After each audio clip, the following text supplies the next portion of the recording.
Hello, everyone. Hi, my name is Tutors Work. I'm the course leader here at UAL on the BA Honours Games Art. Welcome to our open day online. So this is for those of you that couldn't make it down in person, and hopefully I managed to cover all the things and get all the questions out of the way that you've been burning to ask whilst introducing you to the course and what we do here.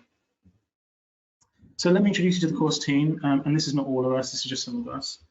This is myself over in the green shirt pointing the camera. That's me, Luke Racino. I'm the course leader.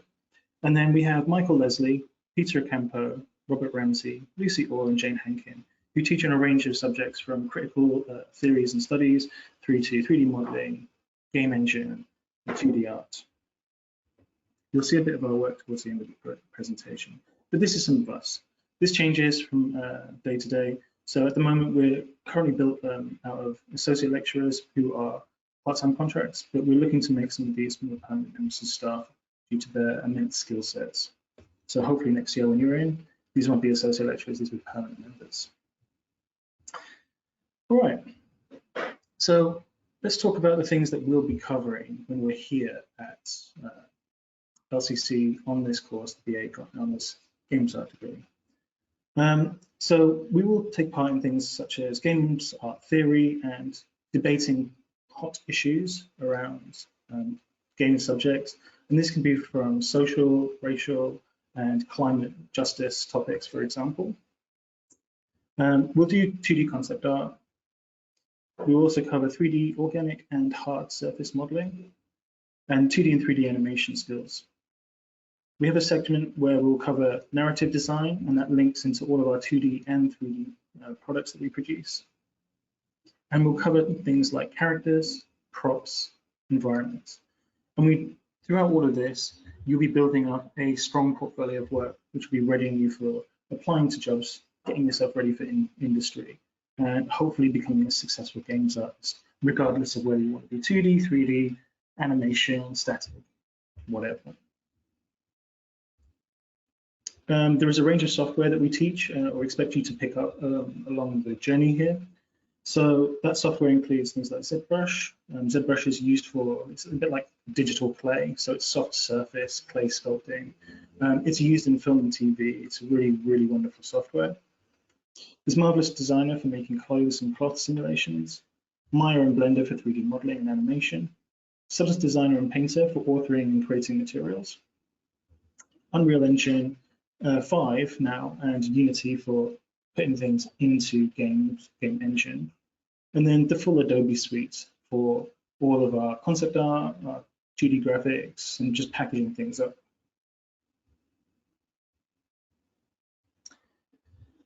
We run a 3-year structure here at LCC. On the BA Games Art degree, you will be doing 3 years, which starts in year 1 with the principles of games art. You can view this as kind of like your acquisition and building that understanding of your core skills and the principles of games art. And there'll be things like drawing, using color theory, building a concept from scratch, designing characters in 2D and 3D, building up those software skills, and understanding a professional pipeline. So if I was to summarize that, learn the basics and get good. That's kind of how I look at it from a student point of view. In your second year, it's more like software skills and refinement of your understanding and application of those skills. So in the second year, you'll be learning things or further developing your skills in 2D and 3D, taking on more nuanced and more technical roles. Bigger and better and more ambitious projects and skill sets will be something that you can come across and you'll be engaging with. And you'll start to define what your specialist area in games is. There's a lot of different directions you can go. Character, 2D, 3D, concept, environment, prop, special effects. I could just keep listing them. And that's just the mainstay common ones that we all think about. You could also go into marketing, Q&A, and all sorts of other things. But in that space, you want to be figuring out what it is that you want to do. And that second year is like the key moment where you start to define what your path is. In the first and second year, you'll be getting a flavor of all the different skill sets. And you should be narrowing down towards your third year what you think it is that you want to become when you leave LCC. So figure out what you're good at, what you're passionate about, and then do it better than you did before. That's the year 2. In year 3, it becomes career orientated. I mean, not that year 1 and 2 wasn't career orientated, but obviously at year 3, you're about to leave. You've got 1 more year to go. We want to help you succeed in that transition from education to the real world. So you'll engage with live project briefs, competitions, and collaboration internally and externally. You will also have external industry partners come in and help deliver those live briefs from a range of companies. To excite you just a little bit, this year, Rockstar North, who made GTA and a bunch of other games, is going to be our external partner for our industry briefs. And we are working towards self-chosen, specialized projects that are specific to your career goals, known as a final major project. So alongside all those other things that you're doing in the 3rd year, you'll also be producing a piece of personal work which is designed to build your portfolio and develop your skill set. At this point here, the student becomes the master of games art, and me, the tutor, has very little to do other than to encourage you to succeed, hopefully by the end of all that. You'll be teaching me, if anything, hopefully, fingers crossed. And that's what the 3-year structure looks like in the simple terms. However, here's a kind of more a block diagram for what the year looks like academically. So we break our year into 2 blocks, a winter spring block and then a spring summer block. So that'll take you from September to January, and then from start of February until May, June. Okay. So block 1 in the 1st year, you'll take on Introduction to Games Art, which is a smaller 20 credits unit, which helps you understand what games art is, the range of things that you can do in games art, and what the facilities here at LCC and the wider UAL look like. It's a bit of an introduction and an induction all at the same time. Alongside this, you'll have the slightly larger 40 credit unit, Principles of Games Art, which is your 2D and 3D masterclass. You'll go from being maybe 0 experience to being well-versed and comfortable in the softwares. In block 2, which starts from February onwards, you will take part in Informed Practice, which is a critical theoretical studies unit where you will engage with current issues in the games industry, and you will make an informed report around one of those themes that you've picked. You will also take part in Games Art Pipeline, which is an investigation of professional practices, both 2D and 3D, producing art for a game, both in 2D and 3D, to a professional standard, following a specific pipeline from start to finish. This is in order to get you ready for the next year. This usually tends to be a character of some sort, so that's usually a really exciting unit for everyone. We move into year 2. We've got Visual Immersion, which is a brand new unit that will be defining more clearly next year. But we are looking at AAA standard level art, where we look at visual quality and high level graphics, and we explore how we can push our skill sets to be producing AAA ready, AAA being the top level of games artwork. At the same time, we'll do Informed Practice 2, which follows on from the year 1 Informed Practice 1. This is another theoretical studies unit, and in that we will again revisit some of the current topics that we discussed before, but introduce new and future topics, and we'll perform a speculative assignment or a speculative essay on those, where you'll get to speculate about the future of the industry. Then we move into block 2 again, exploratory practice, which is a bit more self-defined. We like to think of this as a miniature final major project. You get a bit more authority over what you're doing, and we'll be pushing you to kind of start to think about what you want to niche yourself into in terms of the roles. Alongside that, we'll have professional practices, which is a collaborative unit between games art and games design. The 2 BAs, they are different. One of them is very much about art and producing 2D and 3D art for games, us. And the other one is much more about design and production. So more code, gameplay, and interaction and user experience focused. But we collaborate together to produce a 2D or 3D side-scrolling platform game. And you have a wonderful 11 weeks to do that. Doesn't sound like a lot, but we get some really interesting results. So you'll actually be collaborating and working in a studio-like environment to produce something real. Finally, we have the block. We have year 3, the first block. You'll notice that we have this thing called Final Major Project, which runs throughout the entire year. And then we have Informed Practice 3. Informed Practice 3 tends to be your thesis, although we might change that to be a production a research report where you'll be producing some work instead. So there's an option for you to choose whether you write a report, whether you produce a research piece, creating something technical. You also have your final major project. You completely define this from start to finish. You perform research over the summer into what you think you want to produce. You'll narrow that down over the first couple of weeks, and then propose to us that you want to become this thing in the games industry, 2D, 3D animation, whatever. And then we'll authenticate that, and you'll take that on a journey through to your next, the next seven to 9 months, depending on how quickly you work. And you will literally produce a final major project, which is large in scale, ready for your portfolio, and it's the key cornerstone of your success moving into industry. In block 2, while still doing the final major project, polishing that up and making sure it's presentable and well written up, you also have your professional features unit. Now, this is where we get industry to come in, deliver live briefs, and collaborate with students.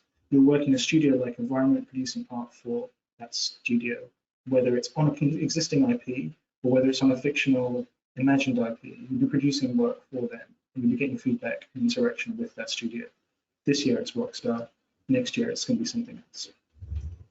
So that's what your 3 years here looks like. So I get a question a lot, which is who studies games art here at LCC? And the answer is pretty simple. Pretty much anyone who has an interest in games and is excited or has a love for games is usually the first port of call. Almost every student here is an avid game lover. There's maybe 1 or 2 students when I talk to them who say, oh, I've never played a game before, but I like this, that, the other about games. For the most part, all of them are game nerds. They play games, they live, eat, breathe, sleep games, they read articles about it, they make podcasts about it. They're passionate about games. They're also creative storytellers, creators, people who like building worlds and putting their ideas on paper or in digital formats and bringing them to life. They're people that are potentially critical thinkers who like to pick apart games and other media and contribute to debates and arguments that are going on within the community for games, both positively and critically. They're individuals that like to challenge themselves, learn and grow, and believe me, the learning curve in the first year is quite steep, so you need to be able to take on a challenge and work with it. And the people that are passionate about finding a career in games, they know they want to land in a game-related career at some point in their lives. It doesn't matter if you have a lot of experience in games art or if you have none at all. We teach the basics from year 1, and we build you up into a game-ready, industry-ready person by the end of the 3 years. If you have experience, we just stretch you and push you that little bit further in the early days. But basically, as long as you are someone who likes games, doesn't matter what background you're from, doesn't matter your level of ability, this is probably for you. If you're an artist, 2D or 3D, apply for BA Games Art. So I'm going to show you some student work, and I'm not going to linger too long on it, but we'll talk you through some of the projects that you might encounter in the typical work that might be produced. In the first year, we do a lot of character concept work. So we'll, 1 second. So in this setting, you'll be producing things like 2D concept artwork, learning to understand form and anatomy, and build up your ability to render professionally 2D characters. You also take that into 3D as well. You'll translate your 2D concepts into 3D characters in one of your first units. You might extend that a bit further in the second year and start to work towards developing more iterated characters and presenting them in a more professional manner. In the second year, we have our collaborative unit, where you'll end up producing a 2D or 3D game. So here is just a quick example of a game that some of our students produced before.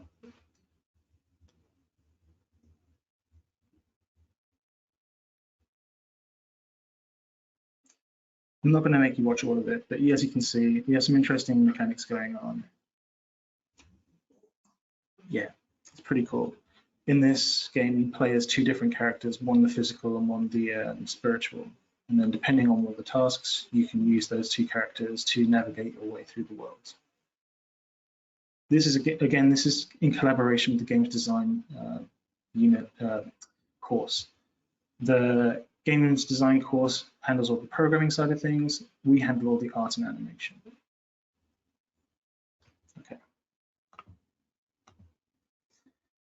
You're also producing 2D environmental concepts, and then taking those 2D environmental concepts into Engine, into 3D world building. So you'll produce both 2D and 3D a world of your game level, perhaps. And it's up to you the level of finish that you choose. We don't put a bracket on where they should land, whether it's AA, AAA, or single A, it's up to you.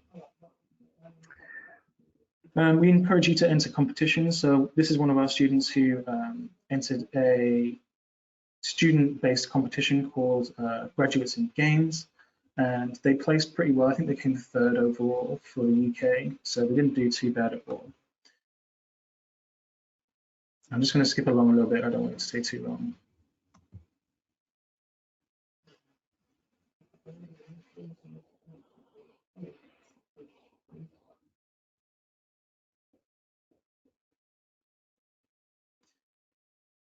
During competition entry, I encourage students that are taking part in competitions to work alongside myself in a collaborative mentorship style workflow.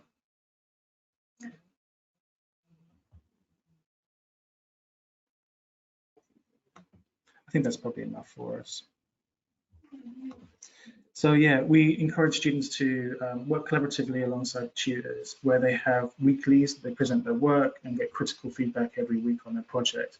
Usually, so for grads in games, you have a whole month to turn a project around. So that previous project you saw was knocked up from start to finish in about 5 and a bit weeks. The brief was delivered at the start of the end of November, start of December, so it's about now actually that this competition will be cycling around, and it is usually handed in early January. So it's not a long time for you to produce a project, so that back and forth mentorship style workflow really helps, even over the Christmas break. I don't mind stepping in to help a little bit. That student then went on to produce this as their final major project. This is a warning for anyone who doesn't like blood and guts. As you can see, there are some very visceral objects inside the scene. So I'm just going to show you very quickly some bits, but this was their final project, which then got them a job in industry.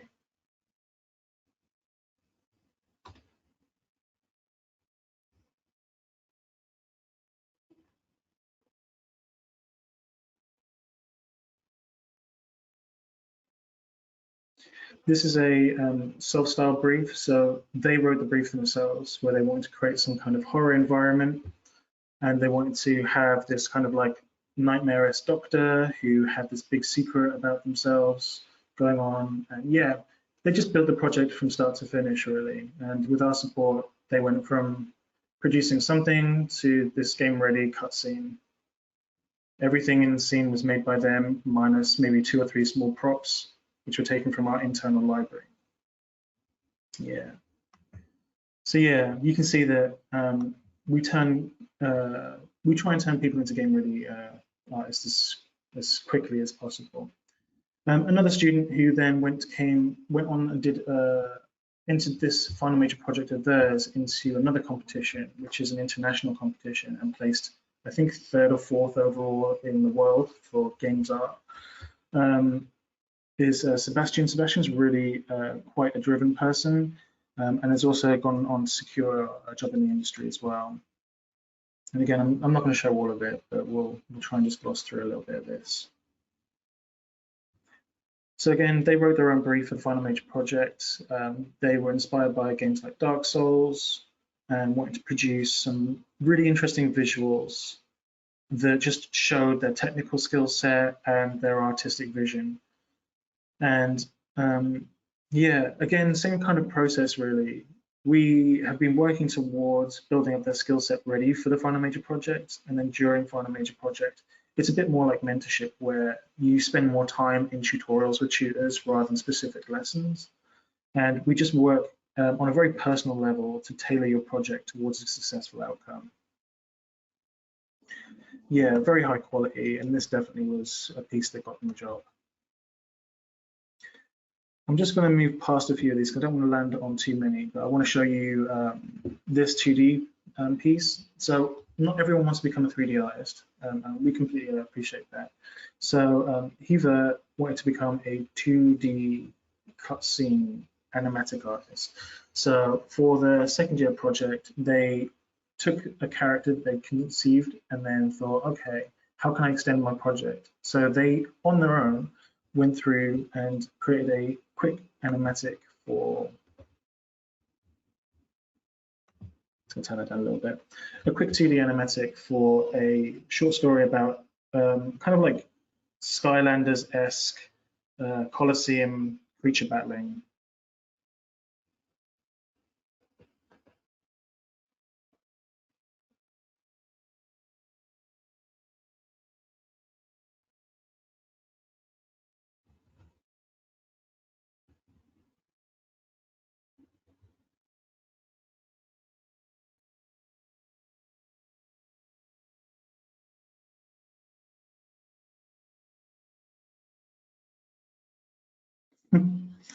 Yeah, very cute.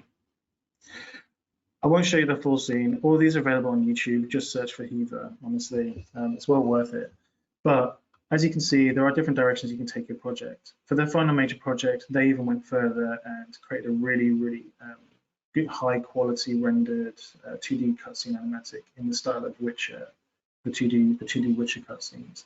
I'm not going to show you that because I'm sensitive of time. I want to give you as much time for questions as possible. But again, search Hiva Vagnano and you will find her on YouTube. Okay.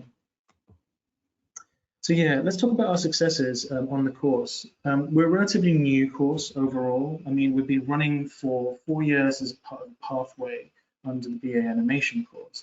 But this year, we've broken away to become BA Animation, BA Games Art. Sorry. In that whole that year of breaking away, we placed really well in the rookies, which is that international competition I was mentioning before. We've become an academic partner with Unreal, which means that we're fully supported and recognized as a high quality education institution ready to teach Unreal, and we're supported by them.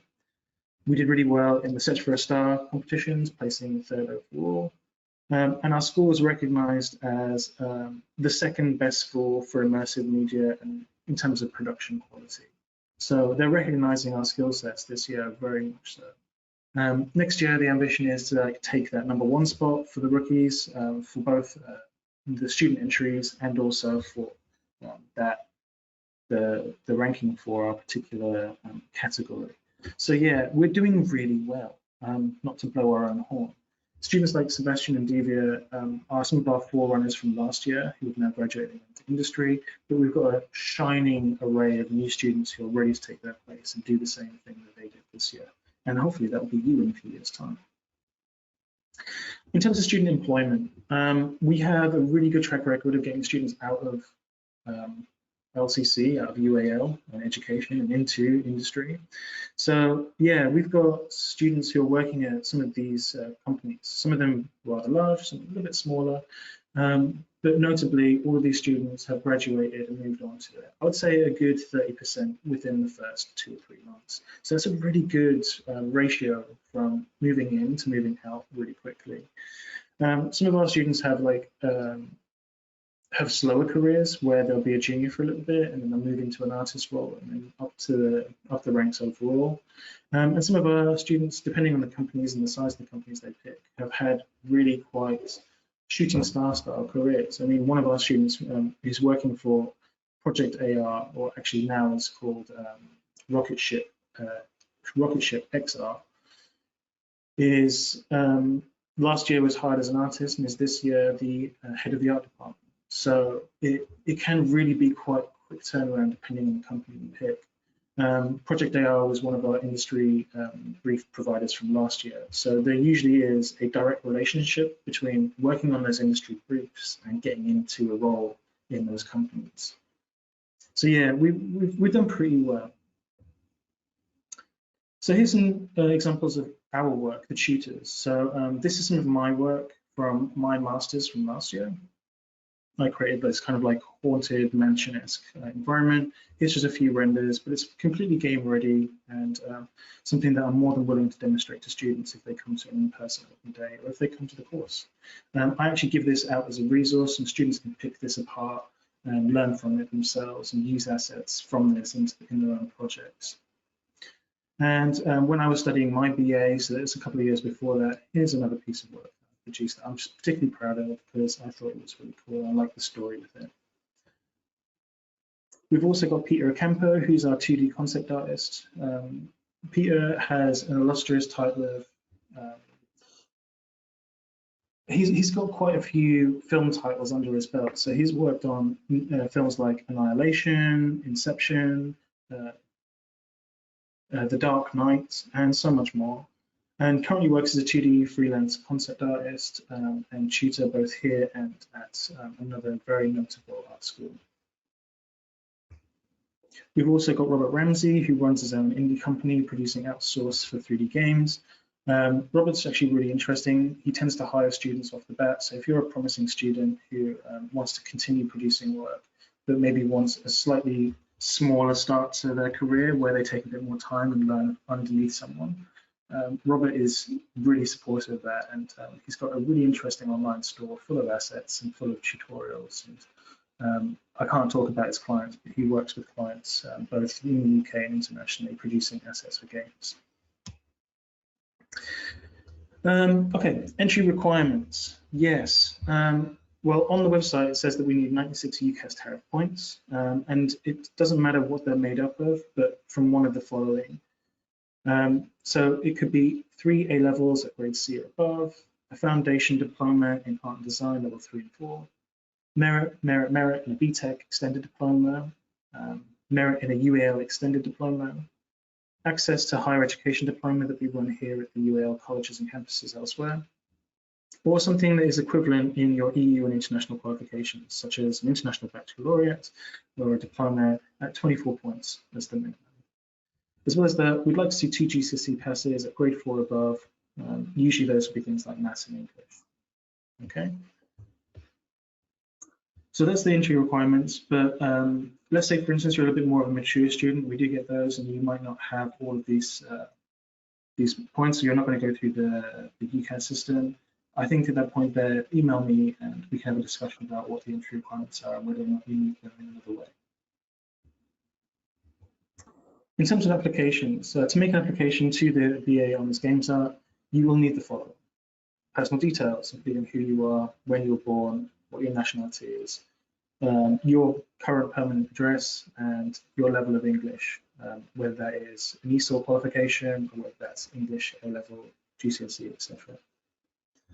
Current and or previous educations and qualification details. A personal statement written by you, which tells us all about who you are and why you want to be on this course, and a curated portfolio of work. Curated is the important word here, okay? Usually we ask for something along the lines of 10 images of your work that demonstrates a range of skill sets and a use of a range of medias through a range of genres. So not just exclusively anime, or not just exclusively 3D, but a range of fine art, traditional skill sets. Typical questions might be, I'm doing graphics, but I want to be a game designer. Well, that's cool. Graphics has really good 2D skill sets involved. Show us some of your graphics works, and then show us some of your personal things that you'll be doing alongside, which is a bit more games relevant, perhaps, or so on and so forth.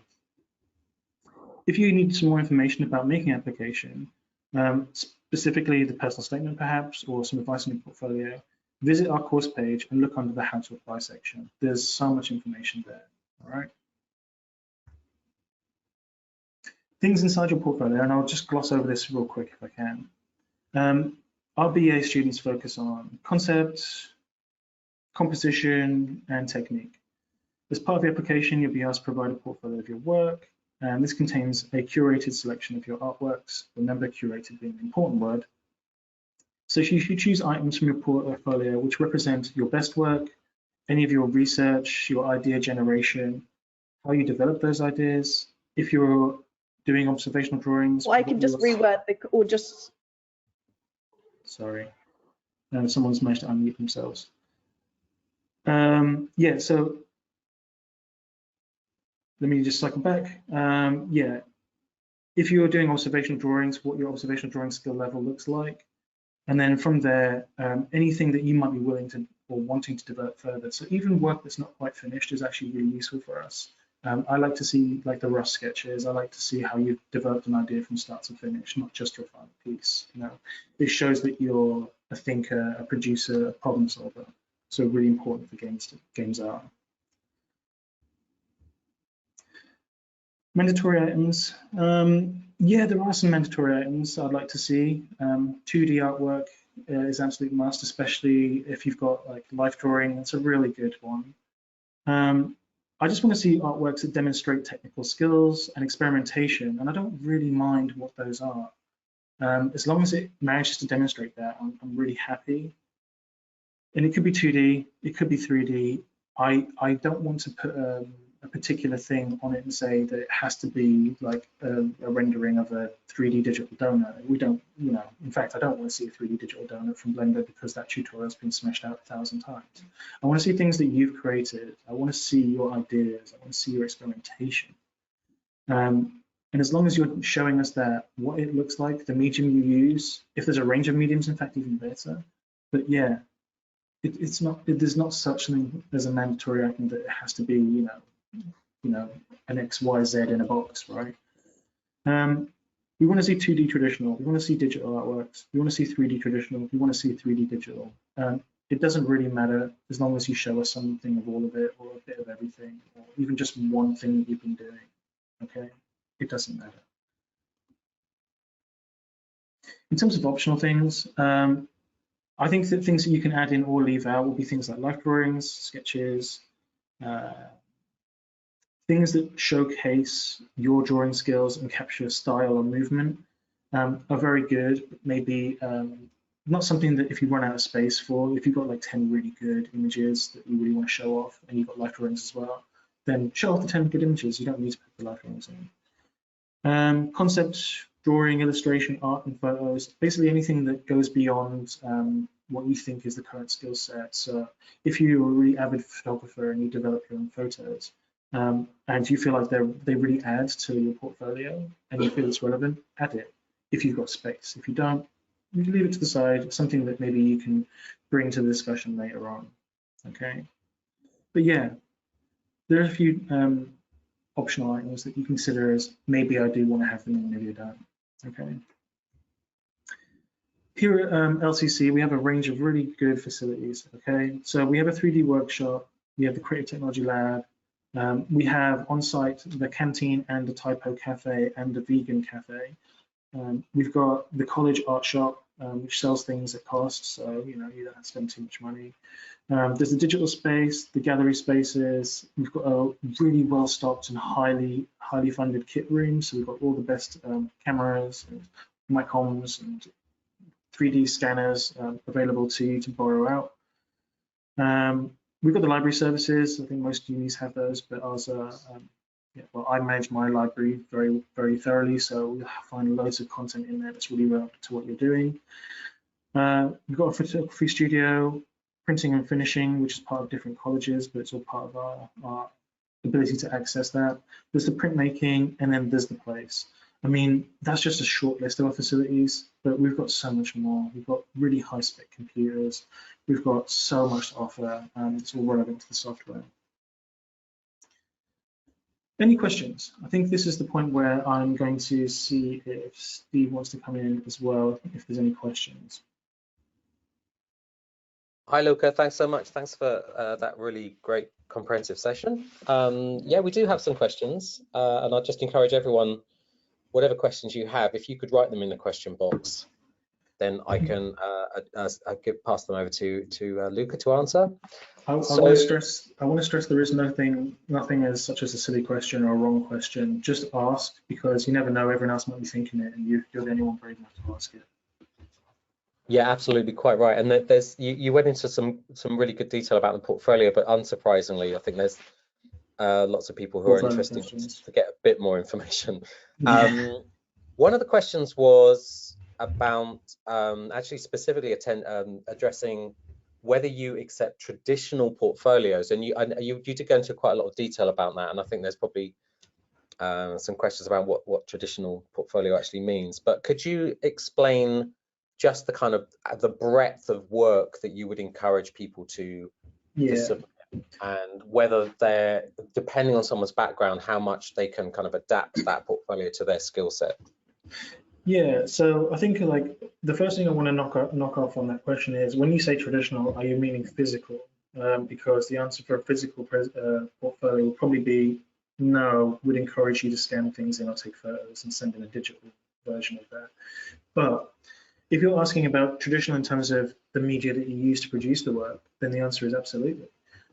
We accept students that come from a range of different subject backgrounds, from fine arts all the way through to game BTECs, through to graphics, through to people that have no particular qualifications that feel massively relevant, but have a personal artistic skill set.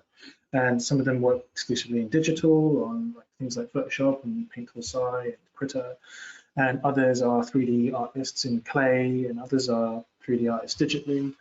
What we don't want to do is put like a specific box around that and say it has to be exclusively like hand-drawn traditional fine art oil paintings, or it has to be 3D digital sculptures. We want to see what your artistic skill set looks like currently. And so usually relevant and up-to-date work that's been produced in the last year or two is usually the first thing that I would say. The second thing is, it's encouraged that you have a range of mediums and a range of styles that you're working in to demonstrate that you're versatile. So for example, you might do acrylic or watercolor or printmaking in your GCSE art work or in your A-level artwork. And you'd be like, I have this one thing that I'm really happy with, and I've been extending that skill set. That goes in the portfolio. And then you've got some experimentation of 2D digital Photoshop painting, where you've got this really lovely environmental piece that you've done and that you're really proud of, and it's very games art themed, right? Put that in. And then if you've got some 3D sculpture, physical clay, take some nice photos, put that in. All of those things build into the skill set, because there's a range of directions you can go in games art, such as 2D, 3D, animation. So include those things that you're interested in and want to continue developing, maybe in a digital fashion, right? If you've got digital skill sets, really good. That's probably a small advantage to you, so put that in, like Photoshop and any Blender or Maya work or Nomad work you've been doing. But if you've got an exclusively traditional skill set, that doesn't limit you. And it doesn't put you at a disadvantage, because sometimes traditional skill sets can be more challenging to master than digital ones. So it really depends on what you're trying to show. I would always just say, when you're putting your portfolio together, curate it. Some very well finished, strong work, well polished. Some work that explores things like mood, tone, movement, mark making. And then some work that shows something that you're passionate about, which is maybe just a little bit off of your main skill set or off the main production style that you use, which is maybe challenging your genre, your art style that you're currently working in, or perhaps shows or reveals some of your interests and shows a bit of your personality. And again, I'll be really kind of like honest here. Don't think that there's a golden recipe for your portfolio which is going to get you in, and if you put all these 10 images in that match this criteria, you're going to get in. Every year we get such a variety of portfolios. It's difficult to say what that magic portfolio looks like, but the commonalities between the ones that do get in are versatility, experimentation, confidence. If your portfolio demonstrates those things, then you stand a good chance. People that use a range of medias and show a range of skill sets, 2D and 3D. Does that help or answer the question? It probably feels very vague, to be honest, but the answer is there isn't a right answer, as long as it's not completely irrelevant. Thanks so much, Luca. Yeah, I think that was a really comprehensive answer. And if we do get any follow-ups, I'll let you know. So let me just look at there's the only other thing. There are other questions relating to portfolio that might be worth covering just before we move on. So there's the link. Obviously, there's also a personal statement as part of the application. Could you explain a little bit about the link between writing and explaining work and the actual work itself, and how an applicant would best be positioned to kind of talk about their work? Within the personal statement. Sorry, Steve. Yeah, so it's important to just make sure that the personal statement references the work. Yeah. So I would recommend that any person who's writing a personal statement and is referencing work within that, you can, for example, title your pages in the portfolio and then draw that to attention by naming that page or using the page number. So artwork on page 4 of my portfolio, and then describe it thematically, visually, perhaps, so that the person can identify what work you're talking about. Things that we'd like to see in terms of actual description. Talk about your process, what you were thinking when you were producing this. Pick it apart. Give us discussions about why you picked this piece. The personal statement is about revealing who you are, why you're doing what you're doing, what you want to gain from the next 3 years of education, and how you plan to do that. And by discussing your work, you are revealing how you think, what you want to do, what you want to gain, how you want to grow. Are you aware of what you need to grow and how you need to grow? If, for instance, you've got a piece of work which definitely could be improved, but your feedback is, or your written description of that is, I'm really proud of this work. It's perfect in every way, and I don't want to change a thing. I might look at that, or the person that's going to be reviewing the work might look at that and be like, okay, this person will probably be wanting to work on their own self-reflection skills. They might want to be able to pick out some of their work, the flaws within it or the areas for improvement, and then be able to address those themselves. Ideally, students have some ability to self-reflect on their work already when they come to us. We help develop that and improve that over the time here. But yeah, I would definitely say don't try and sell everything as perfect, because we see a lot of artwork. Instead, be honest about your work. I produced this wonderful picture of a hand moving some game tokens across a board. However, I feel like the composition isn't strong enough, and I'd like to move that pink star-shaped object to the right next time. And I might use a different hand without a tattoo, or with a different tattoo, X, Y, Z. And that kind of is how we want to see it. We want to see you discuss your work in a way that shows criticality, shows honesty, shows reflection, shows pride as well. Do be proud about your work. And those are the things we want to see in terms of your ability to write about your work in a personal statement. Yeah. Thanks, Luca. That's great. So moving on to another topic, a question about the diversity of the students on the course. Could you explain or describe the current diversity? I realize it's quite a new course, but what your aims are in terms of diversity on the course. In terms of aim, all right. So let's talk about the course itself, and then we'll talk about the aims of the course. Okay. So the course is, I would say, fairly diverse already. So to give you a rough overview, we have a breakdown of probably about 50-50 female to male students. In fact, I think it's slightly in favor of females over males, but that does vary year on year. We also have a very diverse cohort made up of about 70% home students from the UK, born in the UK, of absolutely any nationality, and any ethnicity and gender identification, and so on and so forth. I don't really want to go into the specifics of that, but just know that it is very diverse in terms of personalities, outlooks, and the people that join us. In terms of physical abilities, I would say that we're also very inclusive, and we try to make sure that our course is inclusive to those that maybe have learning needs or have access needs, perhaps. We do have students and accept students quite regularly who can't fall under both of those categories as well. We also have an international contingent as well. which is usually about 30 to 40% of our intake, and that comprises of EU, Americas, and mainly China. Is our three kind of like recruitment pools. So Central Europe, America, and China tends to be the international cohort. So it's extremely diverse. There's a multiple range of languages spoken inside the learning rooms. There's a multiple range of opinions and religions and ethnicities present at all times. So I would say it's extremely diverse. It's a London-based university, so it's probably going to be fairly diverse. But in terms of the actual course and our vision for the future, we are currently in the process of, I would like to put this directly, decolonializing our curriculum. So we are trying to make our curriculum as inclusive as possible and as aware as possible.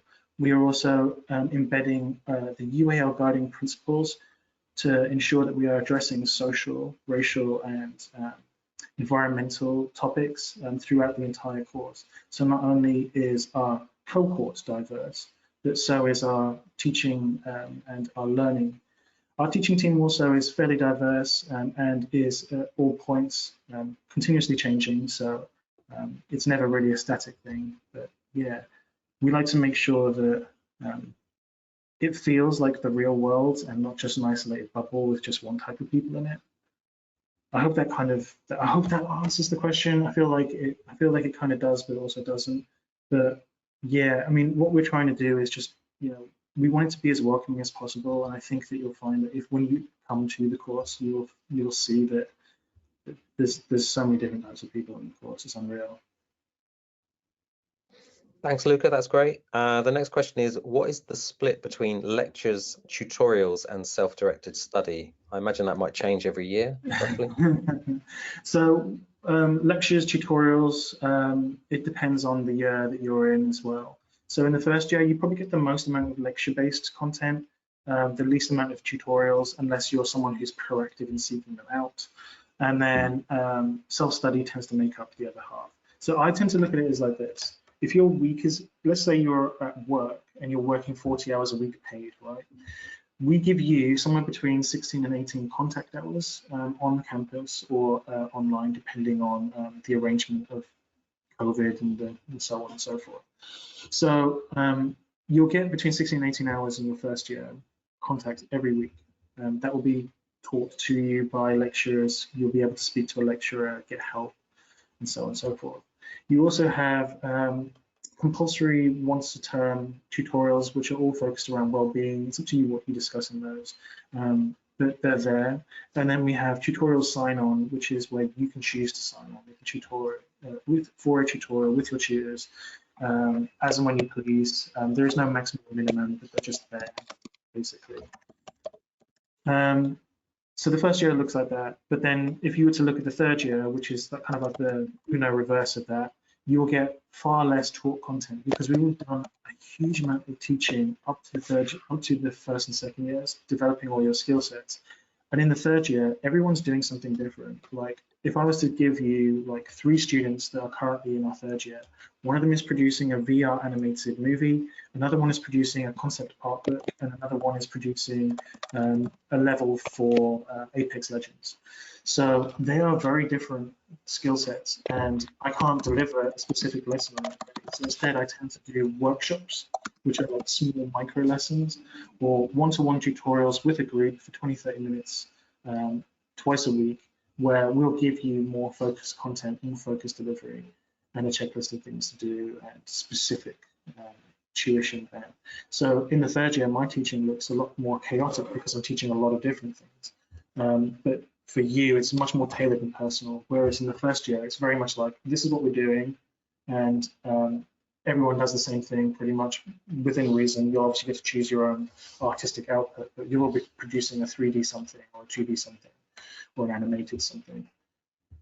So that's kind of how it looks like. And it blends between the 3 years. So it depends on what you do, depends on that breakdown.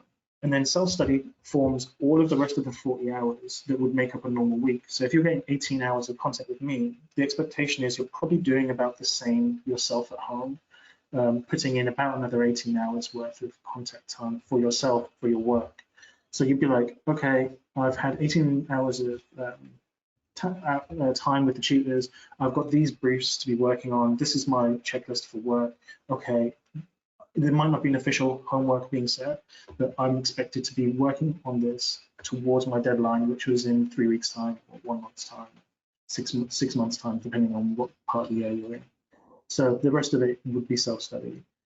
But it can be guided. If you're one of those people where you struggle with just working alone, you can put in tutorials where we'll have like a 10-minute chat once a week, and I'll help provide some guidance to those study hours or whatever. So again, the self-study is there, but it can be supported, and there's a whole range of support services that we have. Let's say, for instance, I'm dyslexic, so I can also book in with a study support session from the academic support team, which is an hour long, and it can be focused around my dyslexia, it can be focused around organization, it can be focused around creative writing. It's a very broad area. So even though there's self-study, you can put in place, or you can request to have put in place support structures to make that less just you studying by yourself. Again, Thanks, Luca. That's another wordy answer. No, that's really useful, really good. So a very specific question actually from one of our attendees who's interested in options for joining in the second year. Do you? I know that is possible, but do you have any advice about how that might work? So joining in the second year is an interesting thing. So it probably would have been more easier 2 years ago, because 2 years ago the structure of the course was different. You would start with an induction year, which is very loose and very open-ended, and then you would then choose to do games art in year 2 and 3. Now we start at games art in year 1. From day 1, you're producing art for games, which means that there might be some tuition that you might be missing, or some gaps in your knowledge. And I think that if you're applying for a second year position, it's always worth having a discussion with the head of the course, myself, or with maybe even someone above me like Susie Wilkinson, who is the department lead, about what you're wanting to do and whether we can facilitate that. Because I think there would need to be an interview process, which is, it breaks away from the standard UAL process of UCAS application, etc., where we'll need to investigate your skill set currently, and we'll probably want to do that sooner than later. And then if there is a gap between where we think you should be and where you're currently at, we can set you some personal work that you can work towards helping you to get into that place, or we can give you some feedback on your portfolio to help make improvements so that you can make that application successful and move into it. So my advice would be to contact us directly, and then we'll have a one-to-one conversation around what that looks like. But again, it's going to be portfolio based, and it's going to depend on what your previous credits are for the course that you were on before for your first year. If it's internal, it's probably a little bit easier. If you're an external student coming from a different university, again, that one-to-one conversation we put in place, we can ask all the relevant questions and guide you towards a successful application. Thanks, Luca. So there's 2 questions which are quite different, but I'm going to try and combine them. They're about the focus of the course. So one question is whether the course, would you say it has a specific focus in a particular subject, whether that's 2D, 3D, or engine work? That's one question. The other one is, to what degree can you specialize, and at what point would that happen? So it's kind of combining 2. To what extent is there a kind of a focus of the course, and where is that, and how much can people branch out and explore their own interests? Yeah, so I would say the focus of the course is games art for games, and there isn't a specifically more direct focus than that. So there is another course called games design, which is all about production mechanics, programming languages. Is very much more the back end of game production, whereas what we're doing is front end arts and visuals. Is there a specific focus? No, we don't force you down a road. I would say, is there a dominant skill set within the teaching team? Probably, and it's probably 3D, but we like to make sure that it's widely dispersed between different disciplines within 3D or within 2D. So we have one concept art lecturer who you'll have contact with in your first year, and potentially in your second and third year, depending on how you want to develop. We also have 3 lecturers, one of them which is games engine focused, and 2 of them which are myself and Robert, who are 3D specialists, mainly props. We're looking to recruit more people, so we currently have an advert out for a 3D character artist. So there is still room for that cohort skill set to grow. But specifically, I would say there isn't a direct focus on the course. We teach game arts, and that includes everything that is art related for games. And then it's in the first and second year, we prescriptively guide you through some of the different specialisms, give you a flavor of the skill sets, teach you how to do those things. And then in the end of the second year and then throughout the third year, you specialize. So you write your briefs for the third year for the final major project where you say, I want to be this. And we go, cool, let's facilitate you becoming that. And we'll put in place the structures that will help you become a motion capture artist or a 3D character animator or a likeness sculptor for games or an environment prop artist or a 2D concept artist. You put those structures in place, you define the final landing point and your specialism. Rather than us having a course which is like exclusively concept artwork or exclusively 3D, we teach it all to a standard that gives you the readiness to pick your specialism, and then you focus yourselves in that end of second year fully for the third year. Does that answer both questions? Thanks, Luca. I've just hopefully that does answer the question. I'm going to wait for a follow-up in the question box just to check, but I will let you know. I'm conscious of the time, so I will just, I've got a couple more questions, and then I think we might need to leave it there. So, but if you do have any more questions, then put them in the question box and I will do my best to get to them. So the first one is about animation, and would it be possible to summarize the differences, and that's a big question, differences between animation and games art, but why you might want to do one over the other? The two BAs. Yeah, exactly. Yeah. So animation is a course that specifically focuses on the fundamentals of animation, and almost all of the final outputs and landing points for projects will be animated. Whereas with games arts, there won't be a necessary focus on animation for the entire course, but there will be components where you can animate and you can even focus in and dive down to become a specialist animator in games. However, it's not the main focus because you've got 2D concept as a whole focus, you've got 3D modeling or like level design, so on and so forth. So the big difference for me is we don't run a pathway structure on the games course. So what we do is we have a specific focus in games art. We produce games art in the first year and the second year, and then we ourselves choose to narrow our own focus towards a specialism.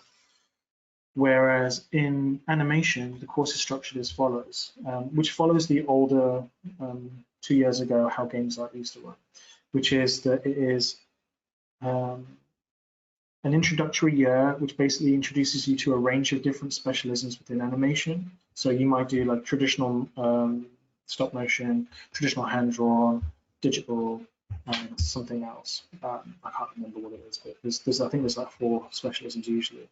And then you will do rotations through those specialisms, and it's kind of like getting a flavor for what you like to do. Most students on the animation course don't know exactly what type of animator they want to become when they join us. So they go through this whole period of figuring out who they want to be and what animation they like and what they're good at and how they want to tell stories.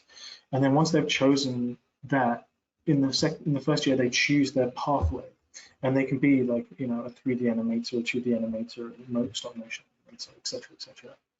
They choose that pathway, and then they are locked in on that specific pathway's plan for education or their curricula, which differs very slightly from each one.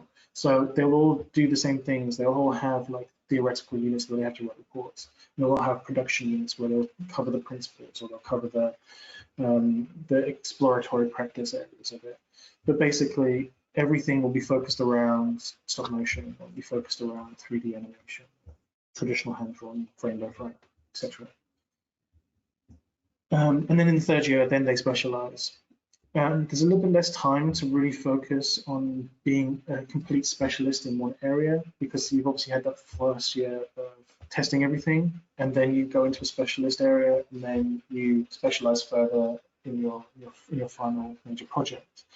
Whereas with games art, you're doing games art from the start, and you are going to be some kind of artist in games, and then you specialize in that year 3, but you've had much more time to develop a refined skill set in games art production, whether it's 2D, whether it's 3D. You get a bit more time to just really nail down your portfolio. I think those are the big things. Also, as a person who's working on animation or on that BA, it doesn't mean you can't get involved in games art projects, and vice versa. If you're on games art, it doesn't mean you can't get involved in animation projects. We fully support and encourage cross-course collaboration. And one of the projects from our current third years, the virtual reality animated short film, combines our virtual reality course, our games art course, our 3D animation course, and our traditional animation course. Students across all 4 of those different courses are coming together to collaborate on a project. So if, let's say, for instance, you choose animation and then you slowly become more focused around games art, you can, towards the end of your 3 year, start to focus your products around production for games art. And then you might not be part of my class, but you can always approach me or one of our tutors and get explicit help on the things that you're trying to do. Hopefully that answers the question. Thank you, Luca. So the last question, does the course have the option of a work placement year? Maybe you could just broadly talk about, work placement opportunities or opportunities to work with industry. So as mentioned before, we have the unit in the third year, Professional Futures, which is run by industry. So that's always a really lovely contact point. UAL, I organize a games conference once a year where I invite all my friends from different companies to come down and to give talks and workshops and portfolio reviews, usually around the February time, to the students of games, animation, basically the whole media department.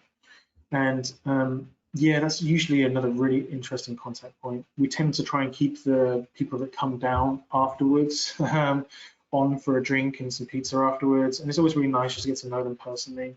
Those are really, really good points for you to make those connections that help you get jobs later on down the line. So yeah, I think the only other thing I would suggest in terms of the placement year is we have this thing that sits between year 2 and year 3, which is called the Diploma in Professional Studies, or what I acronym down to DPS year, which is a year of you trying to work with industry through industry placement, internships, work experience, or work shadowing opportunities, alongside in-house tuition and work events. So it's basically a year where you get to define a specific work experience placement or a range of work experience placements for yourself, and to engage with those and to bring that into your academic area or supported through the university. We have currently 3 or 4 students on that DPS year because it's the first year that we've run it through our course. So it's kind of like, this is our trial period. All of our students have placements, either at smaller or larger studios. It really depends on the level of success of that student in the application stages for that. But basically, once you confirm yourself onto the DPS year, within about 2 or 3 weeks, and that's usually like in the May time, you get a host of emails and invites to events.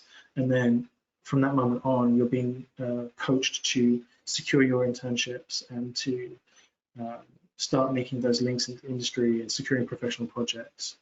And it runs for a year, and at the end of that year, you slot back into the year 3, just 1 year back. So it basically just extends your stay at UAL by 1 year, allows you to work on industry skill sets and working and making connections in industry.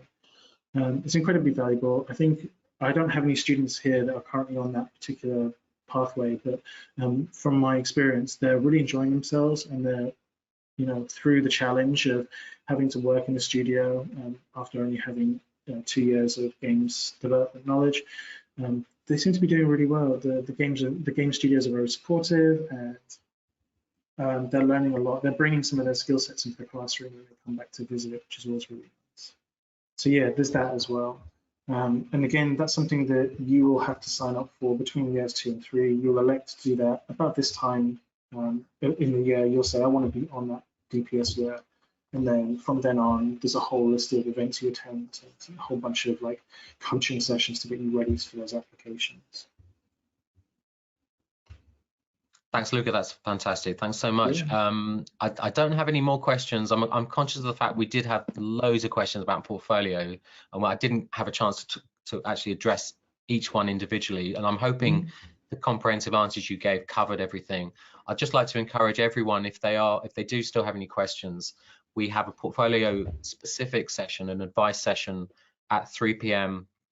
on Friday the 2nd of December. So a booking form is available on the website. If you look for open days at LCC, you'll find that link. And I'd really encourage you to join that if you've got any more questions. And then just to hand it over to you, Luca, just to a few closing words, and then I'll end the session. My closing words will be: play games more often if you can, and if you can't, think about playing games more often. And it doesn't have to be digital. They can be board games. They can be other things like that. I want to see people that engage with the subject on a personal level on the course. I think if you're passionate about games, it really makes the course more real to you and more worthwhile. Whereas if you're just someone who's like, games are cool, and I'm like, that seems like a nice, easy subject, then this is probably not the course for you, because there's nothing easy about learning 3D softwares or mastering how to like break something apart with a physical simulation, or making waterfalls in Game Engine, or like shooting characters out of a cannon. Like, none of those, as fun as they are, there's a huge amount of work that goes into it. So become passionate, love what you do, and love the subject, and the whole subject will be ready for you. It will open it, so all the doors will open for you. So those are my main closing words. The other things would be like, don't say no to yourself. If this is something you want to do, make the application. You probably surprise yourself with the results of the application. Okay. Thanks, Luca. That's fantastic. I'll close the session now. And thanks to everyone for joining. Thank you, everyone.